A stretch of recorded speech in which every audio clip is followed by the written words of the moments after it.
Welcome back colonel صاحب. آپ تو شگاف انداز میں کہہ رہے ہیں کہ یہ نہیں چل رہا, یہ سسٹم چلنے والا نہیں ہے, مگر جو سب سے اہم سوال ہے پھر یہی سوال فاروق صاحب کی طرف لے کے آتا ہوں کہ ظاہر ہے انارکی نہیں چاہیے, انارکی آلریڈی بہت ہے, لیکن میں حیران ہوں صبح سے یہ میں بار بار تیونس کو یا ٹیونیزیا کو جو کوٹ کر رہا ہوں, وہاں انارکی ریاست نے کی ہے, 60-70 بندے انہوں نے مارے ہیں, ان لوگوں نے اس کو ٹیک اوور کر کے اسے نئی شکل میں آرگنائز کر رہے ہیں. اس سے بچاؤ کے لیے کیا کتنی تیزی سے یہ جو حکمران ہیں اور یہ جو ان کی ڈسپوزل پہ ادارے ہیں یہ اتنا تیزی سے کچھ کر سکتے ہیں کہ ہم ایک پیسفل ٹرانسفارمیشن بھی ہو جائے, یہ کلاس بھی موجود رہے جیسے ہم کہہ رہے ہیں, امن و امان بھی رہے, ایسا لگتا ہے آپ کو؟ سر وہ اگر آپ اس کو ایک کتابی نظریہ سے دیکھیں تو شاید وہ بڑا اچھا لگے. کتاب میں یہ آ گیا کہ سٹیپ بائی سٹیپ یہ چیز کس طرح آئے گی.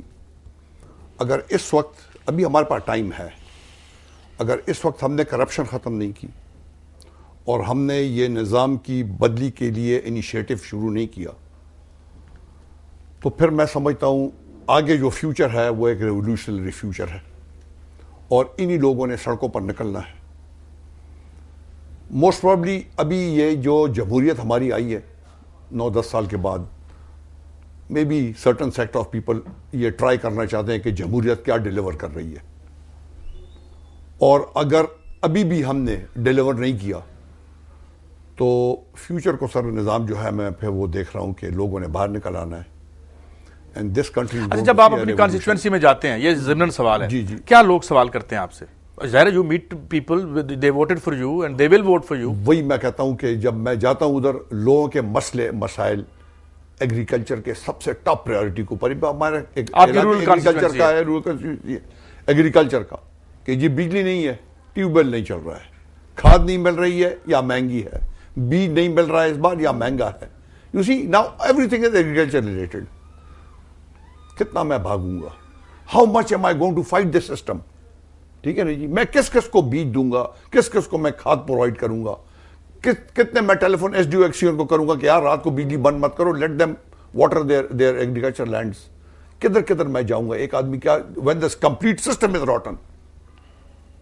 اسی سسٹم کو ٹھیک کرنا چاہیے. آپ کے پاس کیپیبلٹی بھی ہے, آپ کے پاس کیپیسٹی بھی ہے, یوٹیلائز نہیں ہو رہی ہے, کدھر بھی یوٹیلائز نہیں ہو رہی ہے. میں صرف ایک ایگزامپل آپ کو اپنے چیف منسٹر صاحب کا دیتا ہوں. فرام پلر ٹو پوسٹ وہ بھاگ رہا ہے. You see day night he is out, he wants to address all these issues. یہ جو میں پرابلم, یہ بڑی الارمنگ بات کی ہے. میں یہ خان زادہ صاحب ان کی طرف لے کے آتا ہوں بات کو کہ یہ ایک جو یہ بالکل جینون لگ رہی ہے مجھے بات, کیونکہ میں بھی رورل علاقے سے تعلق رکھتا ہوں صاف, کہ آپ کسی کا کوئی مسئلہ حل نہیں کر سکتے, اور جو سسٹم ہے وہ نہ بجلی پیدا کرنے کے اہل رہا ہے, نہ پانی دینے کے اہل رہا ہے, نہ بیج دینے کے اہل رہا ہے, اور انفلیشن 21 سے 25% جا رہی ہے. آپ کیا سمجھتے ہیں امیڈیٹلی کیسے ایڈریس کریں اس کو؟ قاضی صاحب, آپ اصلاح کے لیے کسی نقطہ آغاز کی تلاش میں محسوس ہوتے ہیں. میں نے اپنی گفتگو میں 4 نقطہ آغاز جو ہیں وہ آپ کے سامنے رکھے ہیں. ایک مسئلہ تو اس وقت پنجاب اسمبلی میں موجود ہے, اس اسمبلی کو ود ان دس منتھ یہ ایشو سیٹل کر دینا چاہیے, اور اگر ٹاسک فورس بنانی ہے یا کوئی اور کمیٹی بنانی ہے تو بیت سلم کے ایشو کو سالو کر کے اس کو میدان میں بھیج دیا. یعنی قرضے آسانی کے لیے, تاکہ کسان جو سن بھی رہے ہوں, لوگ جو عربی سے واقف نہ ہوں, کہ انہیں ریاست ان کی خرید لے فصلیں. جی, بینک ریاست کی طرف سے بینک یہ کام کریں گے, بالخصوص زرعی ترقیاتی بینک, اس کو اپنے ہاں یہ سسٹم انڈکٹ کرنا چاہیے, اور اس سسٹم کے ذریعے وہ ان کی فصل جو ہے وہ پیشگی خرید لے گا اور ان کو پیسے دے دے گا. اب وہ پیسہ ان کا اپنا ہے جس کو وہ اپنی ضروریات کے مطابق زراعت سمیت خرچ کریں گے, جو ان کی زندگی میں تبدیلی کا باعث بنے گا. اب یہ بنیادی نقطہ نظر شروع ہونے کے بعد, جو کہ پنجاب اسمبلی سے شروع ہوگا, نیکسٹ سٹیپ ہوگا کہ اس کو سسٹین کون کرے گا. تو اس کے لیے وہ سینٹرل بینک جس کا میں نے ذکر کیا ہے کہ وہ مرکز میں ہوگا, وہ پالیسیز بنائے گا, اس کے سرکولرز اسلامی بینکوں اور دوسرے بینکوں کو جائیں گے, اور وہ اس کے مطابق اپنی پالیسیز کو فوری طور پہ امینڈ کرنا شروع کر دیں گے. اس طرح ریلیف جو ہے وہ ایگریکلچر سیکٹر کو پہنچنا شروع ہو جائے گا. جب ایگریکلچر سیکٹر جو ہے وہ ڈیلیور کرے گا, جو کہ 6 مہینے کی بات ہے, زیادہ سے زیادہ 6 مہینے کی بات ہے, تو پھر جو ٹریڈنگ سیکٹر ہے اس سے بھی سود نکلنا شروع ہو جائے گا, اور ان 6 مہینوں میں بینک جو ہیں ایسے پروڈکٹ سامنے لا سکیں گے جو شریعت کے مطابق ہوں، صرف کمپلائنٹ ہی نہ ہوں، مطابق ہوں، اور ان کے ذریعے سے پھر آپ بات کو آگے لے جا سکتے ہیں۔ تیسری بات ایوان عدل کی ہے کہ وہ اس رکے ہوئے مقدمے کو کھولے اور اس سارے عمل کو ایک قانونی بنیاد مہیا کرے۔ اور چوتھی بات حافظ صاحب کے اس بل کی ہے جو انہوں نے سینٹ میں پیش کیا ہے کہ وہ تمام قوانین جو ربا کو، سود کو سپورٹ کرتے ہیں ان کو ختم کیا جائے۔ اگر یہ چاروں کام بیک وقت ہو جائیں تو شروعات ہو سکتی ہے، اور اس میں کوئی دقت نہیں ہے۔ یہ چاروں کام ہو سکتے ہیں۔ 4 انٹرسٹڈ پارٹیز جو کہ اس کام کو کرنا چاہتی ہیں اس وقت میدان میں موجود ہیں، محترمہ اور شجاع صاحب اور ان کے دوسرے ساتھی جو اسمبلی میں موجود ہیں، وہ ایک کام شروع کر سکتے ہیں۔ اسٹیٹ بینک نے ایک ڈپارٹمنٹ بنایا ہے، اس ڈپارٹمنٹ کو ریسٹرکچر کرنے کی ضرورت ہے۔ حافظ صاحب کا بل جو ہے وہ سینٹ میں موجود ہے، البتہ وفاقی شرعی عدالت کو مقدمہ کھولنا چاہیے۔ وقت ختم ہوتا چلا جا رہا ہے، آپ کی طرف آتے ہیں آخری سوال۔ آپ جب اسمبلی میں، ظاہر آپ 2 پارلیمنٹیرین ہمارے ساتھ ہیں اور ایک پیشیدان ہیں، جب آپ ایون کسی اسلامک قانون کے لیے اسمبلی میں متحرک ہوئیں یا ہوتی رہی ہیں، تو کیا آپ کو ریزسٹنس آئی، خاص طور پر ویمن رائٹس کے حوالے سے جب آپ نے بات کرنی چاہیے تو کتنے ولنگ نظر آئے ہمارے مسلمان جو پارلیمنٹیرین تھے کہ جو اسلام نے عورت کو حق دیا ہے اس ضمن میں کچھ یا مشکلات کیا آئیں آپ کو؟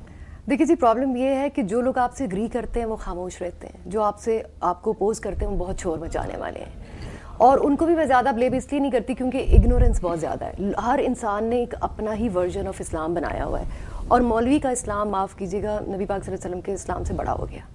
تو وہ جو بگٹری چل رہی ہے وہ اس کو ختم کرنے کے، اب جب میں نے 4 حقوق پیش کیے، میں نے کہا جی یہ اسلام نے حقوق دیے ہیں اور یہ تشدد کا باعث بن رہے ہیں عورتوں کے لیے، اور تشدد کو ہی ختم کر سکتے ہیں، جس میں خلا ہے، جس میں بیوہ کو ولی کی ضرورت نہیں ہے دوسرے نکاح کے لیے، آپ کی فکسڈ انہیریٹنس ہے، اور اس کے بعد آپ financial control of your assets and property. تو جب میں نے یہ بات کی تو میں تو اپنی بات ہی نہیں کر رہی، میں تو وہ باتیں دہرا رہی ہوں جو نبی پاک صلی اللہ علیہ وسلم اور اللہ کے فرمان ہیں، ٹھیک ہے نا، میری تو بات نہیں۔ میں نے کہا جی ان کو نافذ کرتے ہیں تو یہ جو آدھے سے زیادہ تشدد ہے عورتوں پہ، اس نے اپنی مرضی سے شادی کیوں کی، اس نے خلا کیوں دیا، اس کو وراثت نہیں دینا، جو حق آپ کو اسلام نے دے دیے اس پہ بھی اگر یہ ہے تو آئی تھنک دیکھیں کلچر کو ریلیجن کے ساتھ نہ کریں، اور میرا پوائنٹ بھی یہی تھا کہ یہ اسلام حق دیتا ہے اور یہ آپ کی کلچر نہیں دیتا، آپ کو آپ کا ریگریسو آئیڈیالوجیز جو ہے نا وہ آپ کو نہیں دیتی۔ تو میرا مقصد یہ تھا، امپلیکیشن یہ تھی کہ ڈسکورس آف اسلام یہ میں اس کو سپریٹ کیا جائے، اور یہ میرا بہت اکیڈیمک ایک سٹانس ہے اس کے اوپر کہ آپ کا کلچر، آپ کی کنزرویٹزم، آپ کا ریت رواج اس کو اسلام کا نام نہ دیں، اور اگر اسلام ہے تو معیشت سے شروع ہوتا ہے، اکنامکس ہے، دین کا 70% تو اکنامکس ہے، اکنامکس پہ کوئی بات نہیں کرتا۔ تو یہ ایک ہپوکریسی ہے ہمارے ہم سب میں ہے، اور اسی لیے آج اگر آپ معیشت کو پکڑتے ہیں تو اسلام تو نافذ ہو گیا۔ اسلام کا نافذ ہونا کوڑوں سے تو نہیں ہے، معاف کیجیے گا، یا یہ اس طرح کی چیزوں سے تو نہیں ہے، یہ تو irrelevant بات ہے۔ اچھا یہ بتائیے، یہ 4 جو انہوں نے سٹارٹنگ پوائنٹ بتائے ہیں، جو اسمبلی میں آپ دوسری دفعہ ہیں، آپ اس وقت خانزادہ صاحب بھی ہیں اسمبلی میں، کتنی پوٹینشیل، کتنی ولنگنیس لگتی ہے کہ اس پہ ایک اتنا ویژن ہے ان لوگوں کا، موسٹلی اوورال جنرل، انڈیویجولی تو آپ بڑے ماشاءاللہ جیت لوگ ہیں، کہ ان کے ذہن جو ہے اس بات کو سننے کے بھی اہل ہوں، یا اور پھر امپلیمنٹیشن تو کچھ آپ کیا سمجھتی ہے اپنی اسمبلی کا ایکسپیرینس کیا؟ دیکھیے جی، ایک کانسیپٹ ہے کہ انٹرسٹ اور یوزری کے بغیر کولیپس ہو جائے گا نظام۔ We have been indoctrinated for the last 300 years. مجھے یہاں روکنا پڑ رہا ہے میڈم کیونکہ یہ آخری منٹ ہے۔ ناظرین آپ نے یہ گفتگو سنی، ایک بات تو طے ہے کہ جو ہے اس پہ سب کا اتفاق ہے کہ there is something seriously wrong with it، یہ چل نہیں سکتا۔ واشگاف انداز میں خانزادہ صاحب نے بھی یہ بات کہی اور فاروق صاحب نے بھی اور میڈم نے بھی۔ حل کیا ہے یہ ڈیبیٹیبل ہے، اور تاریخ کس کروٹ بیٹھے گی اور جو دنیا میں تبدیلیاں آ رہی ہیں اس سے تو یہ اندازہ یقیناً ہوتا ہے کہ تاریخ ایک موڑ مڑ رہی ہے، کسی نئی طرف جا رہی ہے، انسانیت کس طرف جائے گی یہ اللہ ہی بہتر جانتا ہے۔ بہرحال جو انسانوں کے لیے اچھا وقت ختم ہو چلا۔ بہت شکریہ خانزادہ صاحب، فاروق صاحب، میڈم عمیرہ، آپ کا بہت شکریہ۔ ناظرین آپ کا بھی بہت شکریہ، تھینک یو ویری مچ، اللہ حافظ۔